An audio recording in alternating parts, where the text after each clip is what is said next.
Welcome back to another edition of Tuesday's Thought. And of course, I am joined by a lovely panel of people. I have my co-host way over yonder, Dr. Jassett Crooks. And right in the middle, right beside me, I have the lovely Matthew Hall, who is a clinical youth outreach worker here at Rapha Christian Center for our Youth Outreach Services program. So, of course, tonight is not just Tuesday's Thought, it's Tuesday's Conversation. Yes. And I'm happy to be engaging in, hopefully, an insightful conversation with my guests. Tonight, we really wanted to put some emphasis on Black youth. Now, of course, it's Black History Month. So in light of highlighting the program, we thought it would be nice to just tie in some conversation to focus on our young people. Matthew, I'm gonna start it out with you. Obviously, your world is working with Black youth, but in general, can you maybe share what do you find to be the most interesting thing about working with young people? So for me, the most interesting that I can find working with young people is being able to reinvest in my community and reinvest in the generation to come. Mm-hmm. Also being able to just be able to see their growth and be able to make sure that they are living up to their potential, or making sure that they're not just following a path that maybe they could overcome or do better than, but to make sure that they're pushing themselves to greatness. Mm-hmm. Pushing themselves to greatness. I love that. Now, you talked about reinvesting. Is there anything that you would characterize as the most challenging thing, or how would you characterize the most, maybe not the most, but a challenge in working with Black young people? So one of the giant challenges is getting them to be passionate and to be passionate and be confident in themselves. Mm-hmm. So that's usually where the big start is get them to understand that they have a lot to offer, and that they can accomplish a lot of great things, but unfortunately they might have been hearing a lot of negative rhetoric or whatever things to make them have disbelief in themselves, but it's passing that barrier and making sure that they understand that no, everything that people are saying that you can't do, you're more than capable of accomplishing. Wow, that's big. Just said I want to go over to you for a second to kind of maybe come in on the clinical aspect. That's your world, that's what you do. What do you think is, or what do you see in practice as one of the more challenging areas for young that they're struggling with, that they're facing? Kind of in the same line that Matthew was saying, is that self-esteem and self-confidence, self-worth is not there like it should be. So where they don't feel like they're, the person or young people, Black young youth, don't feel like they're good enough, don't feel like they can measure up, don't feel like they're able to do it because for many different reasons, right? Because of who they're being compared to, because of what's expected of them. So not feeling like they belong, right? They don't belong. They might not feel like they belong at home, and they might not feel like they belong in the social settings either, right? And going through all of that, sometimes they just feel like, what's the point? Right? I can't match up. I'm never going to attain to that. I can't do that. I'm never going to look that way. I'm never going to be that way. So what's the point? And so self-esteem is a big thing. And then lead to anxiety is another big thing. The fear to do things, fear to speak, fear to do, because the belief that I'm going to fail, or the belief that there's going to be criticism, or it's not going to be accepted. And so there's anxiety, and then there's depression as well, which goes right back to the self-esteem bit where I just don't feel like I belong. You're talking about actually clinical diagnoses, anxiety, depression, which are real things. How often might it be that these are not even recognized to be such? Do you know what I mean? Like we don't have the language. We don't name it. We don't label it as culturally. It could be a huge thing. Right? Fair. Depending where you're coming from, what the culture is, what the country is. Anxiety might not, and depression, they might not seem to be a big thing. It's like, just get over it and just move on. Whereas that young person comes into a country where it is something that's now they're recognizing what's wrong with them, for example. I shouldn't say what's wrong, what they're experiencing. So now they're recognizing, oh, this fear is actually, it has a name to it, anxiety. You go home, you tell your parents, I'm anxious, and they're like, anxious about what? Yeah. Right? I'm depressed. What do you have to be depressed for? You have food, you have clothing, you have everything you need. And I think so because it's highlighted in our society, and now young people, specifically minorities or racialized young people, are seeing that this is what I'm experiencing. Whereas before they didn't know what was going on. I feel this way, and so, but it's still that I can't do anything about it. No one's going to help me is another big one, right? Who's going to help me? Who cares? And that's interesting because that's precisely where somebody like you, and you'll get a chance to really talk about the program a little bit later on, but that's really your role, is kind of the help. How does that manifest sort of in your day-to-day as far as what you're seeing, like the pressures and so on that Jassett was talking about? So a very common thing in regards to youth is those that are experiencing mental health issues or that are having certain troubles. It's when they have that conversation maybe with their siblings, they can all see it and talk about it, but when they approach their adults, the elders, their parents, there's a disconnect where it's like, that's not a real thing. Those are real, not to say that they don't believe something might be wrong, but they view it as it's temporary, or that's just, no worries, you work harder, you'll get through. Just keep going, you'll get what you need. Or as you mentioned, I provide all the basic necessities. You have no reason to worry about these things. But there's a difference when me being a first generation Canadian, I understand that, okay, my parents came from a different country where things may have been much harder to meet those basic needs, but they made it. But some of them might still think or operate, well, as long as the basic needs are met, I'm no longer in survival mode, life's great. But as a first generation Canadian, there's so many more different things thrown in. We do have to be concerned about our social status. We have to be concerned about a lot more different troubles in the world, such as our social relationships with people around us.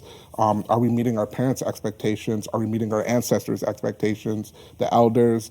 Because we all say, okay, well, I brought you to Canada, I sacrificed all these things, I want you to be great. But I want to be great too, but I might want to be great in my own way, which might even be a different path of, let's say, not being a doctor, not being an engineer. It might be, I want to follow this path, but still having that respect and reverence for everybody around you and wanting to make your parents happy and push.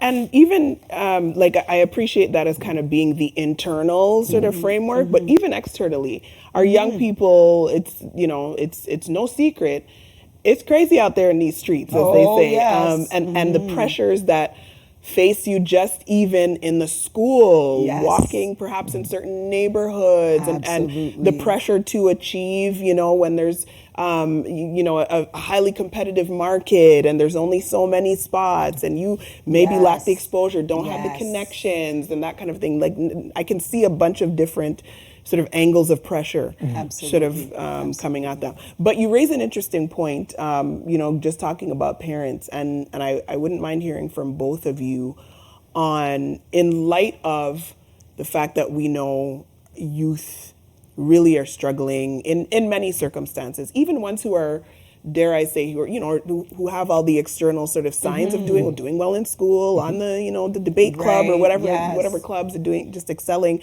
doing great in church, on the choir, all these things. How can parents support young people today? What would you say? I think one of the greatest steps and the greatest way to start is to be able to create an open line of communication, allowing your children to be able to approach you, even if it might not be a topic, let's say, that they might be super comfortable approaching you with, but still allowing there to be room or space where they know, if something were to occur, I know for a fact that I can go to my mother, I can go to my father, or I can go to that elder and speak to them about the situation, and they will provide a safe space, be able to have a dialogue.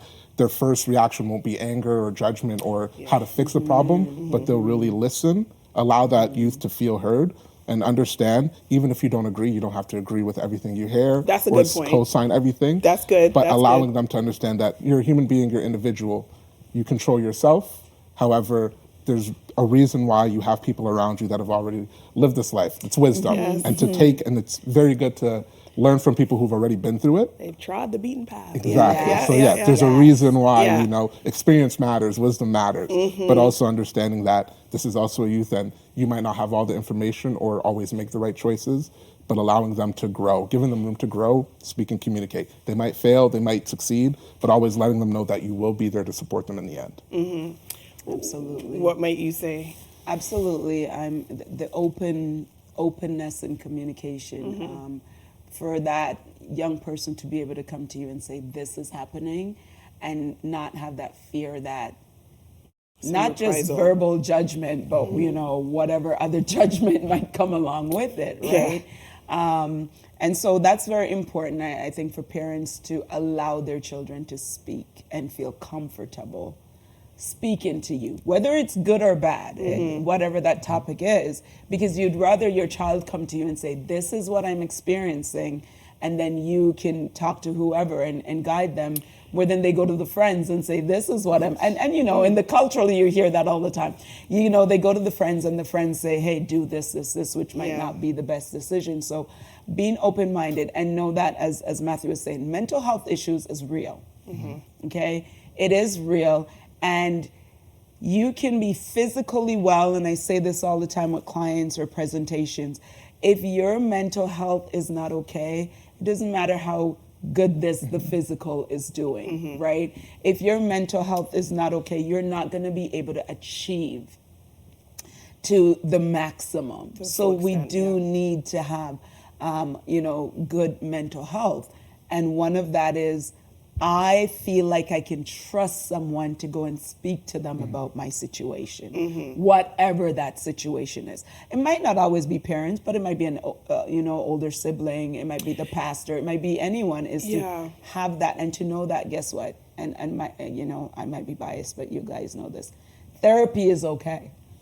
Therapy is okay. Counseling is okay, right? It doesn't mean that you know, the therapist is going to lead them astray and all of that. Notwithstanding, some therapists might lead them astray. I'm not saying it doesn't happen. Do your research. And it's okay, because we need to be okay mentally. I'm glad you kind of said that, because certainly, you know, we want to empower, not we, but parents have not an easy task. Parenting, there's no manual, there's no blueprint, so to speak.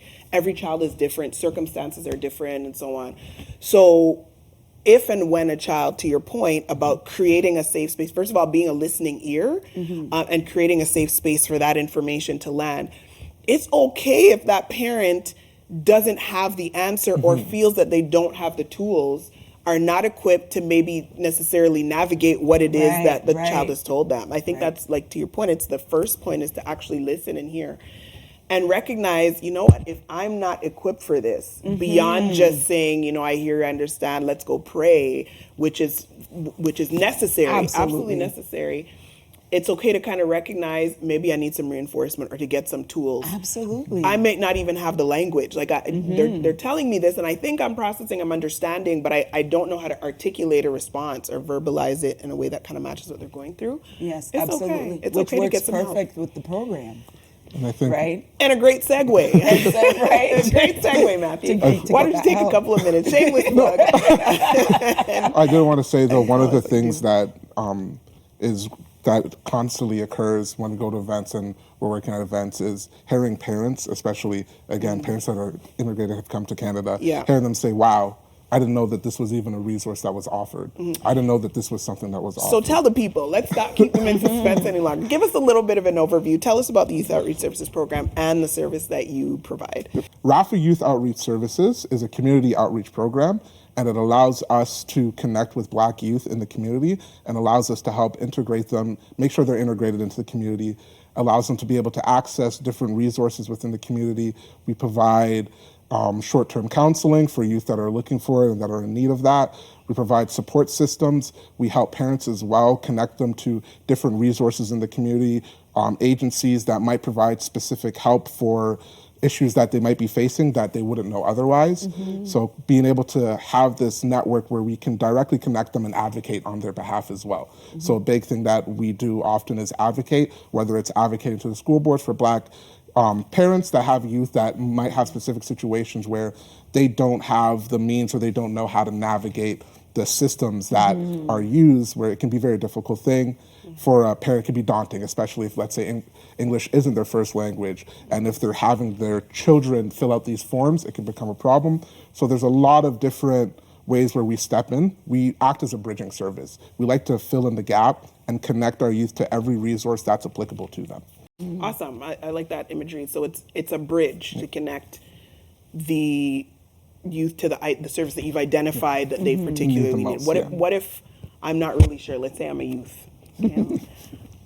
I'm a youth tonight, and I'm not really sure because I don't know what's out there. But I'm coming to you, or let's say a parent comes to you and says, "I think my son or daughter needs ABC, or I'm not sure what they need." Can you help them identify what that is? Or? So yep, absolutely. So what we do, like a brief little intake, just sitting down and talking to the youth. And again, every youth's different. Some are right away, they open up and they have so many things to say, and it's kind of, you can quickly pinpoint, okay, well, you don't have a problem speaking. Getting to know people might not be the issue, or making friends, but being in an environment where there are friends that look like you to be made, that might be more so your issue, where it's like, not issue, but that might be more so the problem. So, okay, well, let's connect you to this agency that has a lot of people from your community that look like you, that you want to get in connection with so that you can have more of your culture.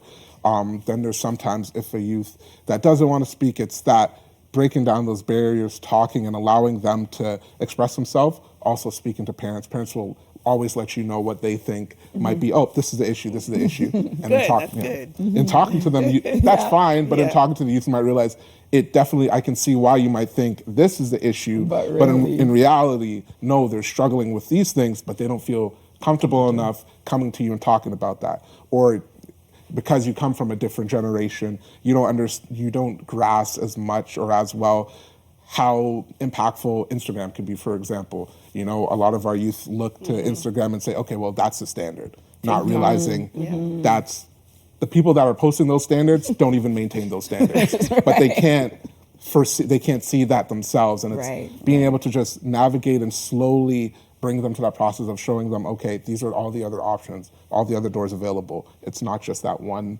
door, that one path you have to take. Awesome. Okay, a bridging service focused on Black young people in the Windsor, Essex County area. You cover Windsor and the Leamington, etc. Okay, wonderful. Here to connect you to the resources within the community that you may or may not be aware of. If you've identified something, I think you said employment, housing, short-term counseling. Did you do immigration? Yep, we will help with forms and all that. Okay. Just anything that you can think of. As long as you're a Black youth under 25, you can connect with us. Okay. And if we can't do it, we connect you to the group or agency that can. Awesome. We will ensure that there's some information posted on the credits at the end of this video. As always, first of all, I want to say thank you to my co-panelists. Let's give it up for sharing their insights and information. We invite you, might not even be you, or it might not be your son or daughter, but perhaps you might know someone who can avail themselves of these services, who might be able to benefit from them. Feel free to share the information. Once again, as always, it is my prayer for you that the peace of God will be with you. Thanks so much for joining us tonight. Until we see you again next time.